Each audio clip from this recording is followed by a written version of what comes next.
What's up, everybody? Welcome back to my channel. My name is Alexa. Do me a favor and hit that like button. Subscribe if you haven't. I wanted to talk to you about the wellness spectrum. I find with my clients and with most people that I encounter in real life that people know one portion of the wellness spectrum or maybe two, and they focus on one or two of them, but they don't realize there's really an entire spectrum that if you're not taking care of all of the parts of it, you're going to suffer in every area, which means you can't have holistic well-being. Now, when I say holistic, I am using it in the philosophical sense, not in the medical sense. So in the philosophical sense, holistic means when things are so interconnected that you have to look at the entire picture. You can't just look at one piece of it. So that is what I teach my clients, and that's what I wanted to teach you today. If you're someone who feels like you're constantly on that hamster wheel, trying to be healthy, trying to be happy and wealthy at the same time, and you just feel like you're constantly juggling and dropping balls, this video is for you. So the wellness spectrum. I'm sure some of you are like, what is the wellness spectrum? I am going to break it down so easily for you. The wellness spectrum is 5 different areas of wellness. The way that I teach it is there is a foundational approach. When you get good with one area, you're allowed to build on top of it. And then you can build another one. And then you can build another one. And then you can build another one. Once you have built the first foundational layers and applied that foundation, then you can apply balance to all of the areas. What I mean by that is you might find a diet that you really like. You might find an exercise that you really like. But you might find that while you're exercising and dieting, your mental health is suffering, or your emotional health is suffering. So it's really that we need to understand what is within the wellness spectrum, and then we have to understand how to work with it. So the first and foundational layer that I apply is your physical health. Now, when I talk about this, I like to use the example of a house. When you're building a house, the first thing that you have to do is build a solid foundation in the ground. It does not matter what you want the house to look like. It doesn't matter how many floors you want to have on the house. It matters that you have a solid foundation, because if you just kind of half-ass the foundation and then you start going to the floors and you get really focused on the 3rd floor and then the roof, your foundation is going to collapse and there goes your entire house. That is exactly what happens with your body. So your physical health is at the very bottom layer. Just think about Maslow's hierarchy of needs. If you've studied psychology, you're familiar with this. The first foundational layer is always going to be your security, your physical health, because if you're not healthy, then nothing else matters, because all of your energy, all of your focus, all of your time is going to go to feeling better. And if you don't feel good, you're not going to be able to handle the other parts of your health and wellness that need attention. So your physical health is not just one thing. Your physical health is a bunch of different components that add up to build this foundation. Just like the foundation, it's not just concrete. There are other building materials that go in. There's more to the process. So when we talk about your physical health, I am talking about the foods you're eating, the amount of water you're drinking. You should be getting 8 hours of sleep a night, how much you are moving your body. Movement is essential. So the next foundational layer is your mental health. And the reason being is your gut health and your mental health are directly correlated. Now, when I talk about mental health, I like to talk about mental health in the matter of mindset. And you'll see why in my next layer. But mindset and mental health go hand in hand.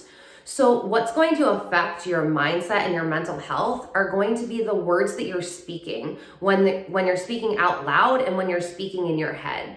That is truly you speaking to your subconscious mind. Whenever you're thinking and talking, you are consciously giving your subconscious mind direct commands.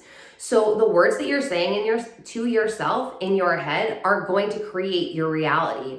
If you're constantly telling yourself that you're a failure, the world is going to present a bunch of situations for you to feel like a failure. When I talk about mental health, I like to talk about it in the way of your relationship with yourself.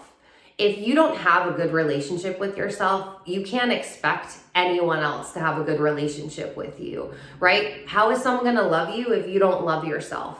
If you're not telling yourself the words that you need to hear to lift yourself up, you're going to be dependent on somebody else to tell you the words that you need to hear.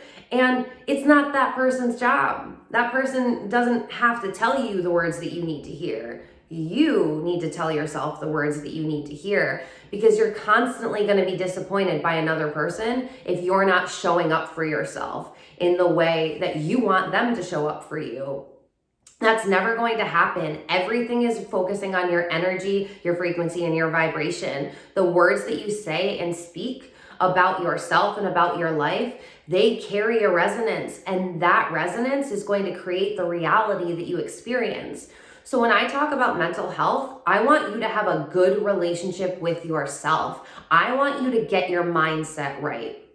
It's about being comfortable being alone. It is about working on your mindset, removing the limiting beliefs, and knowing that you are the creator of this world. You can decide any situation that you want and any experience that you want, but it's up to you. You have to decide and you have to do the work. Very important to have good mental health is a morning routine.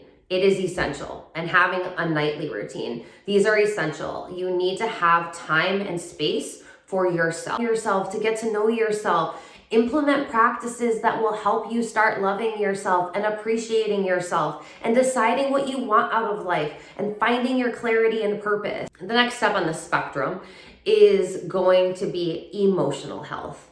Now, I gave a speech on this the other day, and I had a student ask me, what is the difference between mental health and emotional health? So the way that I look at those is mental is everything that's happening in your mind, your mindset, and the world you're creating. So for me, emotional health is looking at your moods, how you're feeling, how often these are changing throughout the day, and your energy level.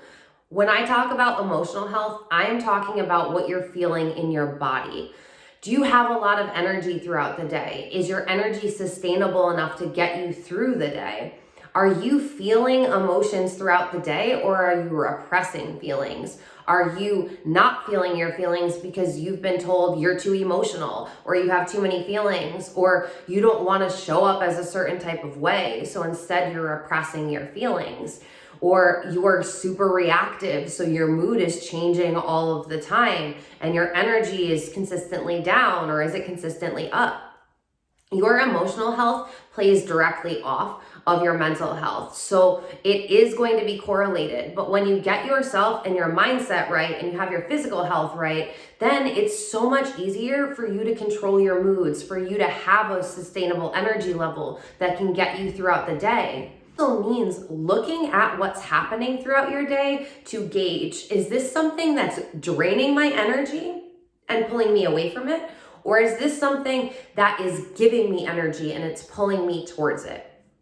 You have to look at how you're feeling in your body, how you're feeling in your mind, and if you're creating an experience that you want to experience. Because everything, including the universe, is responding to you. Everything that's happening in your external world, the things that are causing your moods to swing, the things that are making your feelings drop or your energy go low, you are attracting all of those things to you because it's the frequency level you're at. If you're allowing yourself to say bad things about yourself in your mind, or talk shit about your life or yourself, and you're allowing yourself to feel really low vibe feelings and allowing yourself and your attention and your energy to go into these low vibe things, then you're going to have really terrible emotional health. Emotions can be hard for us to deal with, though. Absolutely, we're human. The way that you are able to control your emotions and really look at your reactions is by having that physical health And then by having that mental health, so you have that foundation, so you can look, evaluate, and you can respond appropriately when it comes to the emotions you experience throughout the day. The next layer of the wellness spectrum is one that I think so many people leave out. And when I say it, I see the light bulb go off. But before I say it, it's like no one was going to mention it. Fourth thing that is so important and truly, truly affects your health is your financial health. Have you ever experienced something more stressful than being broke? No, neither have your parents. When you grew up, you were being programmed from 0 to 7. You have wealth consciousness if you experienced your parents responding in a high vibe to money, not talking badly about money.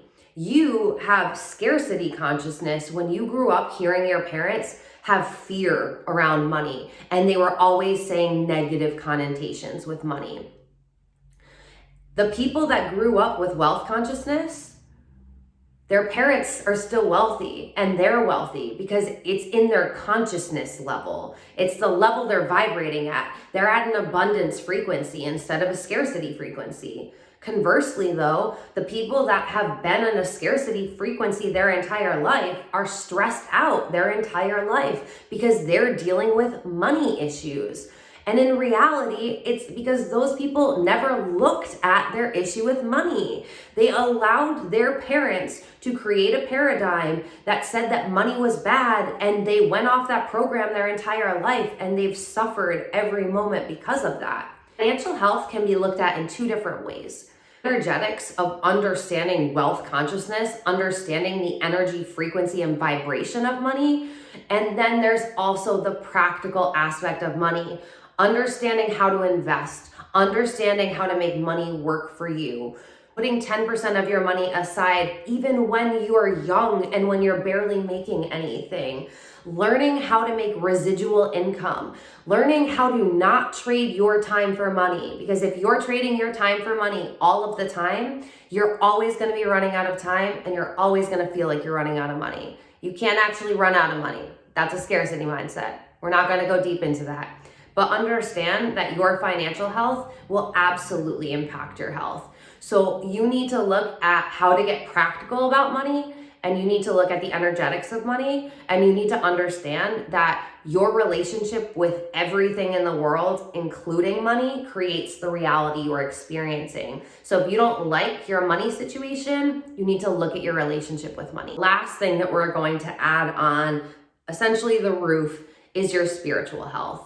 Once you get your body right, your mind right, your emotions right, and your finances right, that's when you can take a look at how you exist in this world and how you relate to everything else. This is also what gives you faith.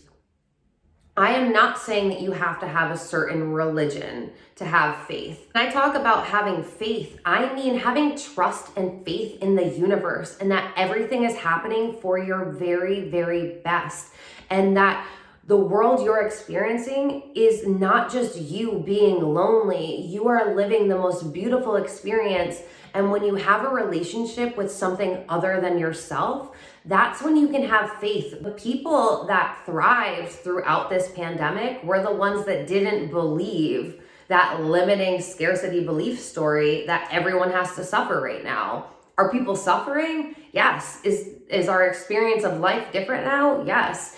But are we transitioning into a way better lifestyle? Your spiritual health is what is going to allow you to thrive in all areas and to really have well-being. And well-being is a state of happiness, right? It's the mental part of wellness. Wellness is more of the physicality. But to have sustainable health, it's sustainable well-being and sustainable wellness combined together.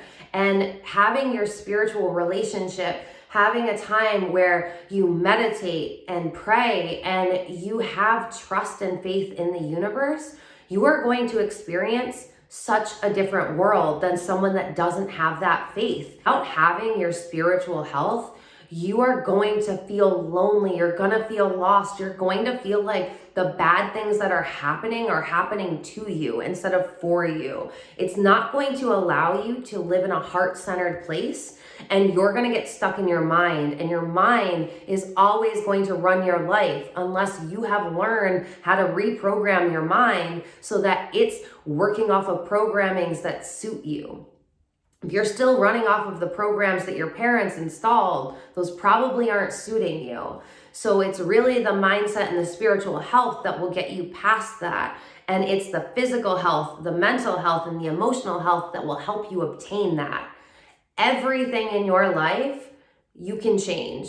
Everything, including your health, you can change. If you follow this and you implement this, and then once you implement all of those and have health in all of those areas, you apply balance and energy equally. Is the holistic approach.